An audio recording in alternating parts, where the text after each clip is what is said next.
This segment brought to you by the Western Kansas Wildlife Travel Center in Oakley.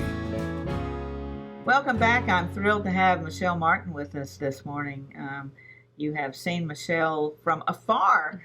Of course, I guess from the TV, we're all afar, aren't we? Like afar, like, you know, the three wise men were firemen. Did you know that? Really? Yeah, they all came from afar.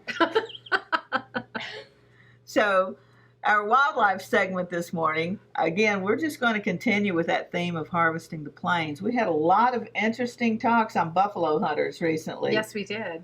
And some of the characters, oh my gosh, when Mark Berry was doing his presentation, some of the names, you know, Prairie Dog Dave, and what was that other guy? Hoodoo Brown, who was a famous buffalo hunter. You just couldn't make this stuff up. Buffalo hunting in the American West dominated the news as much or more than mining for gold and silver in the 19th century. Throughout the 1800s, America looked westward, but even more so after the Civil War. The economy tanked with war debt, and the South was devastated. People were looking for ways to make money. The building of the Transcontinental Railroad had been put on hold by the Civil War, but at its end, the laying of track went full speed ahead. It created jobs, and then more jobs were created to support the Herculean feat of connecting the far-flung nation. For all those railroad workers, the obvious food source was already right there on the plains. The herds of buffalo as far as the eye could see. Buffalo Bill Cody made his name hunting buffalo while contracted to the railroad, as did many other men. Other famous names had a lowly start hunting or skinning buffalo. Men like Wyatt Earp, Bat and Ed Masterson, and of course Medicine Bill Comstock, who scouted for Fort Wallace. For 2020, the Fort Wallace Museum has themed its events around harvesting the plains.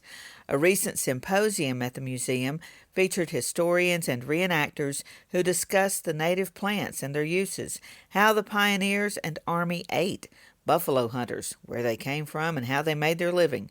Mark Berry described the colorful biographies of many of these men, like Hoodoo Brown, whose real name was George, but there were so many Browns, maybe so many men named George Brown.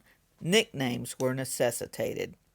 Henry Crawford of Lubbock, Texas, spoke of the methods used to hunt the bison, and both men noted that the hunting and trading of hides was nothing new. Plains tribes have been doing it for decades. Henry added that these hunters often sold the meat as well, and did not leave it to waste, as is often reported. Dodge City was one of the most famous centers for dealing in the buffalo trade, and we have the famous photos of Charles Rath sitting atop hundreds, if not thousands, of hides. The piles of bones are jaw-dropping, mountains of skulls collected for porcelain or fertilizer. On September 12th, the Fort Wallace Museum will host an extensive encampment of buffalo hunters, soldiers, and plains tribes. This will be an incredible presentation, with experts from around the nation discussing the hunting of the bison and its ramifications. In the meantime, do some research.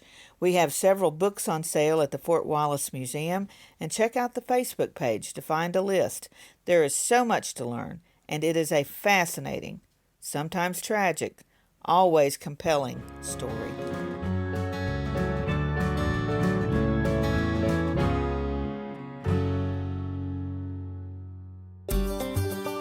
Welcome to the Western Kansas Wildlife Travel Center, right here in my hometown of Oakley, Kansas. We're the front door of Western Kansas, located on three main highways, I-70, US 83, and US 40. And all those roads lead to history, beautiful scenery, and adventure, no matter which direction you go. We now have an IHOP. That brand that you've trusted up and down the road in all your travels is staffed with local folks, real people, just like you and me, and we're waiting on you to join us. So for fun, adventure, fuel up, fuel your body, and let's have some fun.